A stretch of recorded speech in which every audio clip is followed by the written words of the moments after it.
세상에는 인간을 바라보는 두 가지 관점만이 존재합니다. 첫 번째 관점은 세상의 많은 사람들에게 보편적으로 알려진 생각입니다.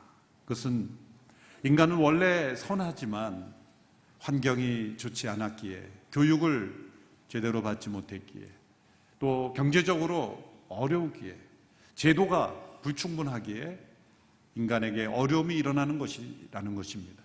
그래서 이 모든 것들을 개선하면 인간은 좀 더 발전된 사람들로 바뀌어갈 수 있다라는 생각이죠.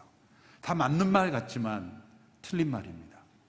환경이 좋아지면, 물질적으로 풍요해지면, 교육을 더 많이 받으면 사람은 좀 더 나은 인간으로 변화되는 것인가? 그렇지 않습니다. 세상을 보면 더 많이 알수록, 더 많이 가질수록, 더 많은, 더 좋은 환경에 있을수록 죄악이 더 교묘해지고 더 그 죄악이 음흉해진다는 것을 우리는 잘 알 수 있습니다. 두 번째 정반대 관점은 성경의 관점입니다. 그것은 인간은 회개가 필요한 근본적으로 악한 존재라는 거죠. 근본적인 회개가 있지 않으면 인간에게는 변화가 있을 수 없다는 거죠. 인간 그 자체로는 절망입니다. 인간에게는 하나님을 알고자 하는 마음도 없으며 또한 하나님을 대적하는 위치에 있으며 인간 스스로는 그 악을 이길 힘이 없다는 것이죠. 회개가 필요한 존재라는 것, 그것이 성경의 견해입니다. 인간에게 필요한 이 회개를 돕기 위해 오신 분이 예수 그리스도이십니다. 하나님 앞에 우리가 올바른 관계로, 올바른 모습으로 서게 하기 위해서 예수님이 오셨고 십자가에 못 박히셨고 성령님의 역사심이 우리에게 임한 것이죠. 이 하나님의 은혜가 아니고는 우리는 죄악으로부터 돌이킬 수 없으며 구원받을 수 없으며 참된 변화를 경험할 수 없다는 것, 이것이 하나님의 말씀의 진리입니다. 참된 회개란 하나님께로 돌아가는 것입니다. 죄를 떠나 하나님께로 돌아가는 것입니다. 참된 믿음의 대상이신 하나님께로 돌아가는 것입니다. 우리가 섬겼던 우상을 버리고 참되신 믿음의 대상이신 하나님께로 돌아가는 것입니다. 우리를 악하게 치우치게 만들었던 우리의 마음, 이 마음의 정체는 무엇입니까? 우리의 인격의 중심입니다. 우리의 마음을 찢고 하나님께로 돌아가야 하는 것입니다. 우리가 익숙했던, 즐거워했던, 아무렇지도 않게 여겼던 죄를 버리고 죄를 끊고 하나님께로 돌아가는 일, 그것은 우리의 힘으로 되지 않습니다. 그것조차 하나님의 은혜입니다. 바로 그 은혜가 예수 그리스도를 통해 우리에게 주어져 있습니다. 그리스도의 십자가는 우리가 진정한 참된 회개를 가능하도록 하는 하나님의 은혜의 방도입니다. 그 십자가 앞에 서지 않으면 인간은 참된 변화를 경험할 수 없습니다. 또한 그 십자가 앞에 나가는 자들에게 약속하신 은혜가 바로 성령의 임재하심입니다. 이 성령의 임재하심이 없으면 우리는 참된 회개를 경험할 수 없습니다. 이 참된 회개를 가능케 하시는 것, 그것은 바로 성령의 역사이죠. 이 마음을 찢는 회개를 가리켜 구약 성경에서는 마음의 할례라는 표현을 사용했습니다. 이 할례라는 단어는 신체 일부를 끊어낸다는 것인데 구약 성경에서는 여러 가지 용도로 많이 사용됐습니다. 예를 들어 입을 표현할 때 하나님께서 모세를 불렀을 때 모세가 하나님께 이렇게 말씀드립니다. 저는 입이 어눌한 사람입니다. 이 어눌하다, 입이 어눌하다는 표현이 원어로 보면 할례받지 못한 입이란 뜻입니다. 그래서 마땅히 말해야 될 것을 잘 말하지 못하는 사람이다, 그런 뜻이죠. 또 예레미야 6장 10절에 보면 하나님께서 내가 누구에게 말하고 경고해 듣겠는가? 그들의 귀가 막혀서 들을 수 없다라는 지적의 말씀이 나옵니다. 귀가 막혀 있다, 그것은 마땅히 들어야 될 하나님의 음성을 듣지 못한다, 그런 뜻입니다. 그때 원어로 보면 할례받지 못한 귀다, 그런 뜻, 그런 의미로 사용되었습니다. 또한 이 단어를 마음에도 적용됐습니다. 마음에도 할례가 필요하다. 신명기 10장 16절의 말씀을 보면 그러므로 너희 마음에 할례를 행하고 더 이상은 목이 곧은 사람들이 되지 마라. 너희 마음에 할례를 행하라. 이게 무슨 의미일까요? 인간의 마음에 끊어내야 될 죄가 있다. 끊어내지 않으면 안 되는 악이 있다는 것입니다. 사실 많은 그런 용례에서 할례라는 단어가 사용됐지만 그 궁극적인 목적은 바로 이 마음의 할례입니다. 놀라운 것은 하나님께서 이 마음의 할례를 인간에게 베풀어 주신다는 은혜의 약속이 신명기에 이미 약속되어 있어요. 신명기 30장 6절의 말씀을 같이 읽겠습니다. 시작. 너희 마음과 너희 자손들의 마음에 할례를 베푸시고 너희가 그분을 너희 온 마음과 온 영혼으로 사랑하게 하셔서 너희를 살게 하실 것이다. 마음의 할례를 베풀어 주셔서 우리가 온 마음과 영혼 하나님을 사랑하는 자들로 변화시켜 주신다라는 은혜의 약속, 구약에 나타난 복음의 약속입니다. 구약은 율법이고 구약은 신약만 복음이다. 그건 잘못된 해석입니다. 성경 전체가 복음이죠. 구약과 신약이 유기적으로 하나님의 구원의 복음을 설명해 주고 있어요. 신명기 30장에서 이미 하나님께서 마음의 할례를 베풀어 주실 것이다.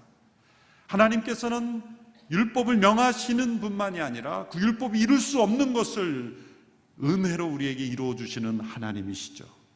골로새서에서는 이 할례가 세례로 이어진다고 말씀하고 있습니다. 골로새서 2장 11절 12절의 말씀을 우리 같이 읽어보겠습니다. 시작. 그리스도 안에서 여러분은 육신의 몸을 벗어버리는 그리스도의 할례 곧 손으로 하지 않은 할례를 받았습니다. 또한 여러분은 세례로 그리스도와 함께 장사됐고 죽은 사람들 가운데서 그리스도를 살리신 하나님의 능력을 믿음으로 그리스도 안에서 그리스도와 함께 다시 살아났습니다. 구약의 모든 할례가 바로 그리스도의 세례로 이루어진다. 그것이 곧 그리스도의 할례이다. 하나가 된다는 거죠. 그것은 그리스도와 함께 죽고 그리스도와 함께 살아나는 것이다. 여러분, 할례 모든 의식에서 왜 끊어냅니까? 그건 죽음을 의미하는 거예요. 세례는 물에 잠기는 거죠. 그것도 죽음을 의미하는 겁니다. 할례와 세례 의식 모두가 다 우리의 옛것, 옛 사람에 대해서는 죽음이 이루어져야 된다는 거예요. 우리의 마음은 교육을 통해, 환경을 통해 더 나은 조건을 부과하면 변화되는 것이 아니라 죽어야 된다는 거예요. 죄의 싹은 사망이기 때문에 죽음밖에 희망이 없는 겁니다.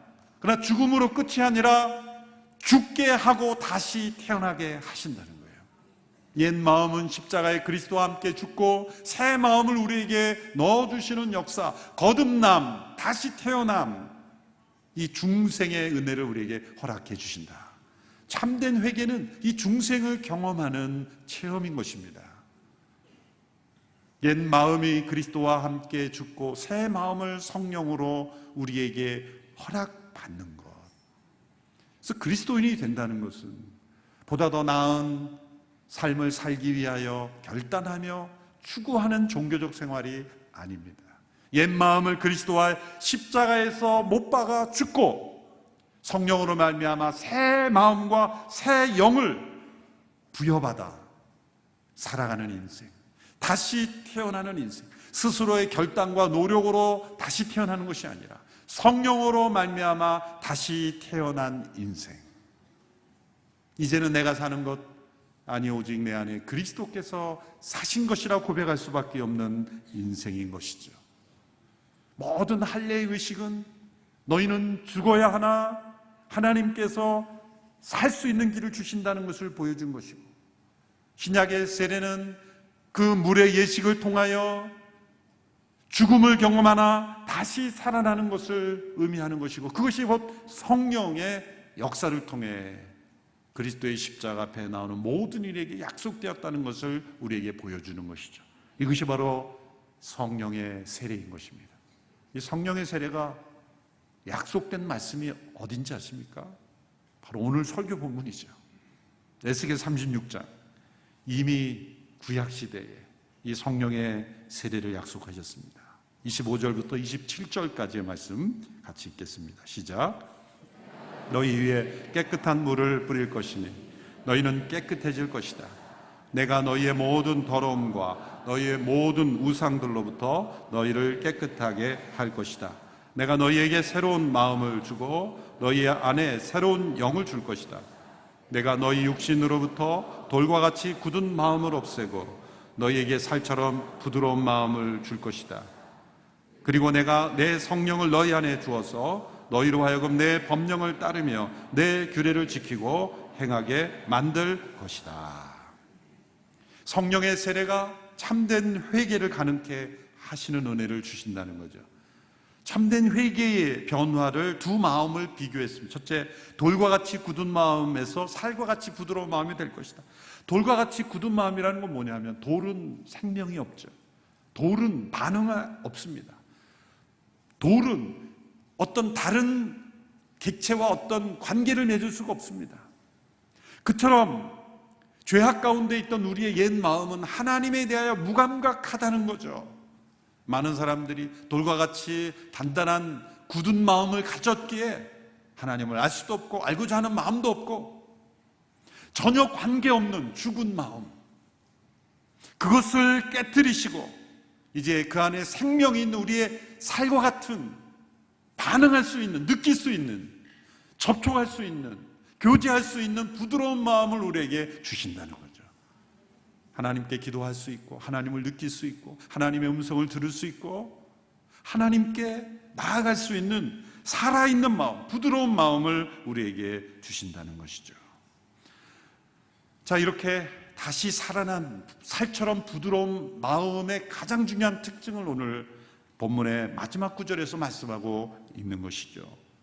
참된 회개를 통해 살처럼 부드러운 마음으로 변화된 새 마음과 새 영을 받은 자들에게 나타난 특징, 그것이 바로 31절에 나와 있습니다. 그것은 자신의 죄에 대하여 혐오하고 부끄러워한다는 거죠. 31절의 말씀 같이 읽습니다. 시작. 그러면 너희가 너희 악한 행동과 좋지 못한 행위를 기억할 것이고 너희 보기에 너희의 죄와 혐오스러운 일들로 인해 너희 스스로를 몹시 싫어하게 될 것이다. 싫어하라는 명령이 아니라 될 것이다. 스스로 부끄러워한다는 거죠. 참된 회개가 내 안에 있느냐 없느냐는 바로 이것으로 평가할 수 있습니다. 참된 회개를 경험한 이들은 자기 안에 있는 죄를 부끄러워합니다. 그것을 싫어합니다. 혐오합니다. 그것을 미워합니다. 악을 미워합니다.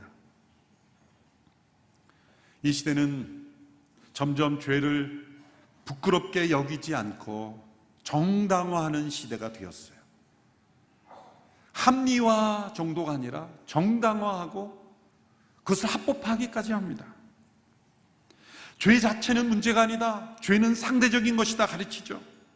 절대적인 기준, 그분 앞에 서야만 느낄 수 있는 이 죄를 절대적 기준을 없애버리니 모든 것이 상대 자기중심적으로 바뀌어버리니 죄라고 정의하는 것 자체가 문제이다. 스스로 부끄러워하는 것이 문제이다. 자신이 당당하기만 하면 그것은 아무 문제가 아니다. 다른 사람이 뭐라고 평가하든 성경이 뭐라고 말하든 그것이 중요한 게 아니라 내가 스스로를 어떻게 느끼고 나 자신을 어떻게 판단하는 것이 더 중요한 것이다.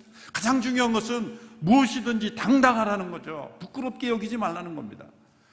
여러분, 유수한 대학의 철학이나 사상을 강의하는 분들의 베스트 강의라 그래서 가끔 들어가 보면 바로 이런 내용을 가르치고 있어요. 젊은이들에게.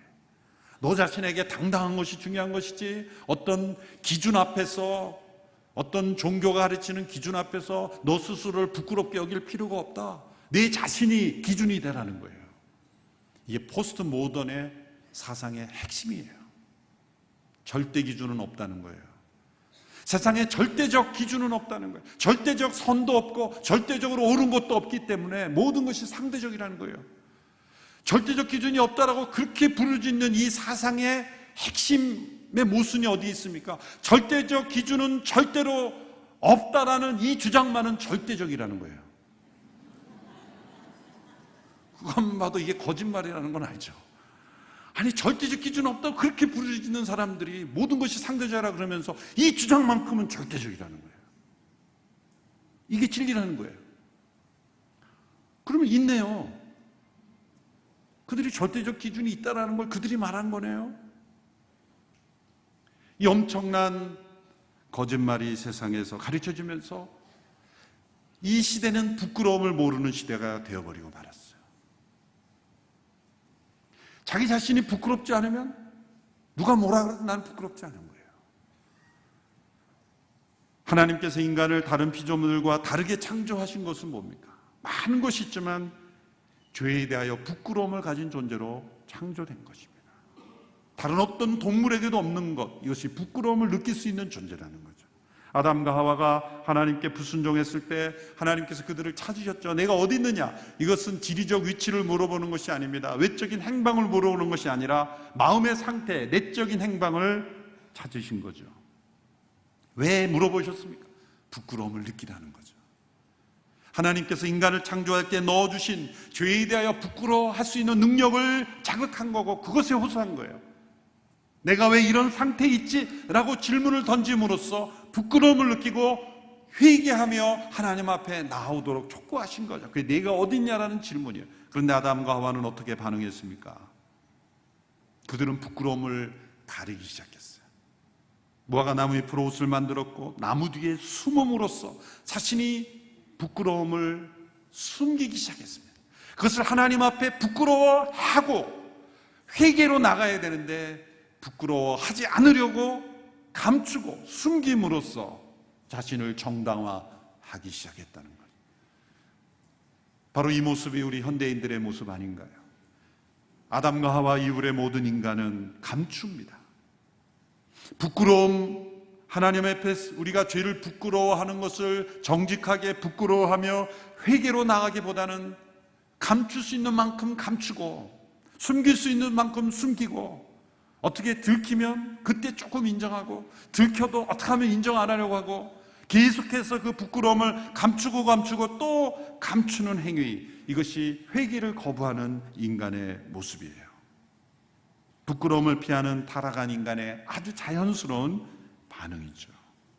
최초의 인간이 하나님 앞에서 숨은 이후로 죄 가운데 있는 모든 사람들은 모두 다 부끄러움을 피하여 숨습니다. 하나님 앞에서 숨을 뿐만 아니라 사람들로부터 숨고 가족들로부터 숨고 심지어 자기 자신으로부터 숨습니다. 여러분, 2단계 도달하면 자기 자신으로부터 숨으면요, 자신이 한 말이 거짓말인데도 참인 줄 생각해요. 옳고 그름의 분별력을 잃어버리는 거죠. 이른바 사실 그 일종의 정신분열 증상으로 들어가는 거예요. 자기로부터 끊임없이 숨으면요, 자기가 한 말이 거짓말인지 참말인지도 구별하지도 못해요. 학식 있고 의식 있고 사회적 이치에 있는 사람들조차도 이러한 문제 속에 들어가는 거예요. 이건 심리 정신적인 문제죠. 그러나 이것은 시작일 뿐입니다. 그렇게 숨어 들어가면 놀라운 것은 그 숨겨진 부끄러움이 자신을 고통스럽게 합니다. 자기 자신을 괴롭게 하고 관계를 깨트리고 헤어날 수 없는 감옥에 사로잡히고 더 큰 죄악의 중독으로 빠져버리게 만듭니다. 베스트셀러 소설인 오두막이라는 소설이 있죠. 그 소설의 저자인 폴 영이라는 분이 최근에 많은 간증으로, 영상으로 이렇게 하는 것을 들었습니다. 유튜브에 나온 그들의 영상 중에서 그 많은 말 속에 한 문장을 제가 캐치하게 됐는데 이런 문장이었어요. 우리는 감추고 있는 비밀만큼 아프게 된다. 자신의 체험 속에서 자신의 과거의 죄악을 자기가 숨기고 부끄럽게 여기고 회개해야 될 것들을 감추고 살았더니 그것이 자신을 또 다른 고통과 죄악으로 끊임없이 끌고 다녔다는 거예요. 우리는 감추고 있는 비밀만큼 아프게 된다. 아담과 하와가 하나님의 낯을 피해 나무 뒤에 숨어 있듯이 그렇게 숨어 있는 것은 안전한 것이 아니라 위험한 것이며 편안한 것이 아니라 고통스러운 삶의 출발인 거예요. 참된 회개를 경험하지 못하게 된다는 거죠. 왜 하나님께서 인간을 부끄러움을 느끼는 존재로 만드셨습니까? 회개하게 하시려고. 그런데 부끄러움을 감추면서 그것이 안에 깊은 수치심이 되면서 그것이 병을 만들고 우리를 이상한 존재로 만드는 거예요. C.S. 루이스의 영적 스승인 조지 맥도날드라는 분이 있습니다. 그분이 쓴 여러 에세이 중에 부끄러움이라는 글이 있어서 제가 인용을 합니다. 제가 읽어드리겠습니다. 우리는 미래뿐 아니라 우리의 과거에 대해서도 흔쾌히 하나님을 신뢰할 수 있습니다. 지난 일을 감추려 들지 않는 한 부끄러움을 느껴야 마땅한 곳에서 기꺼이 부끄러움을 느끼고 머리를 숙일 준비가 되어 있는 한 우리의 과거는 우리를 해치지 못할 것입니다. 부끄러움을 아는 것은 거룩하고 복된 일이기 때문입니다. 부끄러움은 그럴싸해 보이고 싶어하는 사람에게만 스칠 뿐 본연의 모습에 충실하는 사람에게는 그렇지 않습니다. 시험에 통과하려는 사람에게는 문제가 되지만 사물의 본질에 도달하는 사람에게는 아무것도 아닙니다. 겸손하게 부끄러워하는 것은, 우리 이 문장 같이 읽어볼까요? 시작. 겸손하게 부끄러워하는 것은 진리의 욕조에 몸을 담그는 일입니다. 참 멋진 말입니다. 참된 회개는 우리의 과거에 대하여 하나님을 신뢰한다는 거예요. 우리 과거에 부끄러운 모습을, 죄를 숨기는 것이 아니라 그것을 드러내고 고백하고 하나님 앞에 자복하고 때로 필요하면 공동체 앞에서 고백하는 것은, 부끄러워해야 될 것을 부끄러워하는 것은 우리를 해치지 않는다는 거죠. 잠시 수치를 당할지 모르지만 그것은 거룩하고 복된 일이요, 진리의 욕조에 몸을 담그는 것이다. 우리를 자유케 하고 우리를 복되게 하는 것이다. 우리를 해롭게 하는 것은 그럴싸하게 보이고 싶어 하는 마음 때문에 그 부끄러움을 숨길 때 그것은 우리에게 큰 병이 되고 고통이 된다는 거죠. 참된 회개란 마땅히 부끄러워해야 될 것을 부끄러워하며 성령께서 우리를 깨닫게 하시는 죄를 고백하며 그리스도의 십자가 앞에 나오는 거예요. 때로는 필요하면 관계 속에 있는 사람들에게도 고백하는 거죠. 왜 그리스도의 십자가가 우리의 부끄러움을 치료할 수 있습니까? 예수님께서 십자가에서 당한 고통이 큰 수치와 부끄러움을 당한 십자가였기 때문이에요. 십자가의 고통은 육체적인 고통만이 아닙니다. 영화나 사진에서는 다 옷을 걸친 거지만 사실은 나체입니다. 온몸을 벌거벗겨 수많은 사람들 앞에 오랜 시간 동안 고통스럽게 죽이는 사형제도죠. 수치를 안겨주는, 부끄러움을 안겨주는 거예요. 그런데 예수님이 그 십자가를 당하실 때 어떤 태도로 당하셨는지를 히브리서 12장에서 이렇게 설명합니다. 히브리서 12장 2절에 개역 개정 번역으로 같이 있습니다. 시작. 그는 그 앞에 있는 기쁨을 위하여 십자가를 참으사 부끄러움을 개의치 아니하시더니 하나님 보좌편에 앉으셨느니라. 개의치 아니하셨다는 것은 스스로 의도적으로 택했다는 거예요. 어쩔 수 없어서 받아들였다는 게 아니라, 왜 이 부끄러움을 의도적으로 택하셨을까요?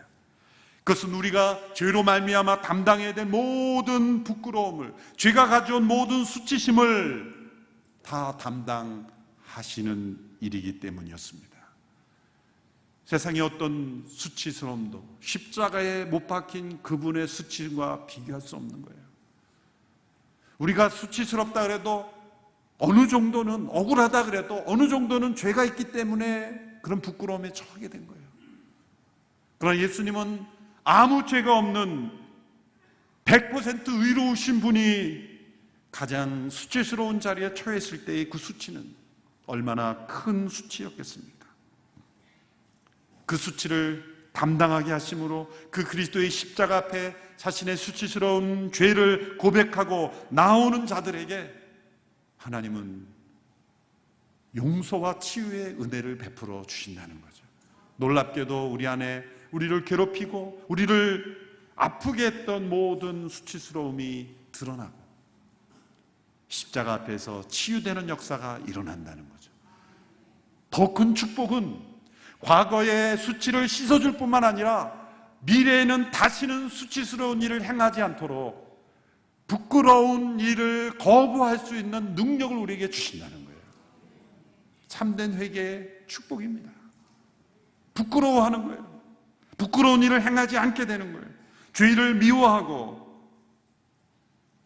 혐오하고 거부할 수 있는 영적 면역력을 우리에게 주신다는 거죠. 이것이 참된 회개의 능력입니다. 참된 회개란 내 안에 있는 과거의 부끄러움을 그리스도의 십자가 앞에 내어놓고 고백하고 우리의 과거에 대하여 하나님을 신뢰하는 거예요. 그리스도의 십자가 앞에서 우리를 용서하신 하나님의 용서와 치유를 믿음으로 내어드릴 때 놀랍게도 다시는 부끄럽지 않은 인생을 살 수 있는 능력을 우리에게 부어주신다는 약속. 이것이 참된 회개의 은혜입니다. 부끄러움을 모르는 이 시대에 휩쓸리지 않냐, 참으로 부끄러워할 줄 아는 우리 모두가 되기를 주님의 이름으로 축원합니다. 기도하겠습니다. 살아계신 하나님, 참된 회개의 심령으로 스스로 부끄러워하는 저희들 되게 하여 주옵소서. 어느덧 이 세상을 살아가며 부끄러움을 모르는 시대가 되어버린 저희들, 참되신 하나님 앞에 부끄러워하며 우리의 부끄러움을 주 앞에 회개하며 고백하며 세상의 모든 죄를 감당하셔서 부끄러움을 개의치 아니었던 십자가 앞에 고백하며 다시는 죄를 짓지 아니하며 죄를 혐오하며 죄를 부끄러워하며 이겨내는 승리하는 하나님의 백성들이 되게 하여 주시옵소서. 예수님의 이름으로 기도합나이다. 아멘.